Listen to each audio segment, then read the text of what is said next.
Hi, Enrique here with your home buyer channel. Today, we are going to talk about how you can get a better rate than the one the bank offers you. All right, welcome back. My name is Enrique. I'm a mortgage broker here in Southern California. This is my home buyer channel where I get to talk to you about all things related to mortgages and buying a home. And one of the hot topics right now, we are recording this in 2023, right in the middle of March, and rates are not great right now. They're not as good as they have been in the past. So a lot of people are trying to figure out, how do I get a better deal? We have a lot of buyers, maybe you, who is sitting in the sidelines thinking, you know what, I'm not ready to buy a house because the interest rates are just too high. What are some of the avenues that you can find? Well, the bank is going to offer you a rate, and that's basically the rate that they offer. But if you are working with a broker like us, we're always trying to figure out what is the easiest way to lower the rate that you have to pay on the mortgage so you can actually afford or get an affordable mortgage. And typically what we look at is we look at different ways to get buy downs. So the first way is to buy down the rate. So what is a buy down of the rate? Buy down of the rate is when you're actually paying money ahead of time to the bank at closing in exchange for a better rate. Think of it as a prepayment to try to get a better rate. Now, you're going to say, well, Enrique, I don't have any extra money to buy down the rate. Well, here's the good news.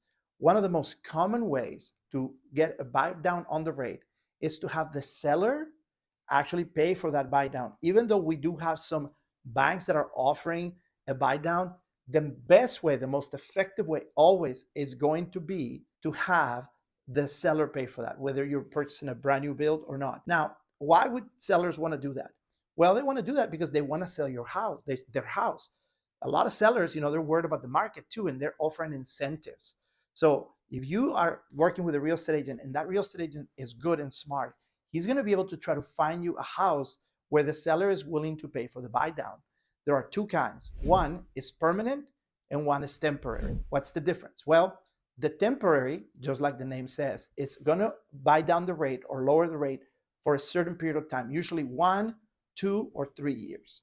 That's why we call it temporary. This is ideal for people who are only going to be on the house for a few years, or people who are going to end up selling or refinancing, or maybe you're going to make more money in 2 or 3 years. The reason why the buy down temporary makes sense to some people is because the interest rate drops drastically.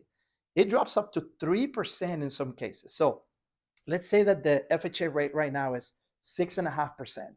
That means that with a 3-to-1 buy down, in the first year, you're going to lower the interest rate by 3%. So you're only going to have it 3.5. In the second year, 4.5. And the third year, 5.5. And then on the fourth year, it goes back to normal. So you get most of the savings in the first few years. The permanent buy down is forever. As long as you have the mortgage, your interest rate is going to be lower. The savings are going to be more if you keep the loan for a long time. But the reality is a lot of people are not going to keep it for a long time. But if you are going to keep it for a long time, the advantage is it gives you savings over a long period of time. It's not going to give you a lot of savings in 1 or 2 or 3 years, but it'll be a steady savings over the life of the loan. It's going to be a much smaller savings. So if you're looking for a big discount in the first 3 years, temporary. If you're looking for something that is long-term, then you want a permanent buy down. And then there's a lot of different options. What I want to do today is point you in the right direction. I want you to know that there are options. That if a bank is offering you, a 7% rate, that doesn't mean that's the rate you have to pay. That there are avenues to get a better rate. You always want to talk to a mortgage broker, especially someone local in your community. Not all the people doing mortgages are brokers. You actually have to ask them, are you a broker and can you help me get a better rate? You're working with a bank, they might not be very aggressive at trying to help you, but a broker will. Or you can go to the following website, www.findamortgagebroker.com, and find a broker right there on your zip code that is going to help you get a good buy down to get a good rate. I hope this information was useful. Go to my other videos, check them out, subscribe, share this with someone else. Have a great day.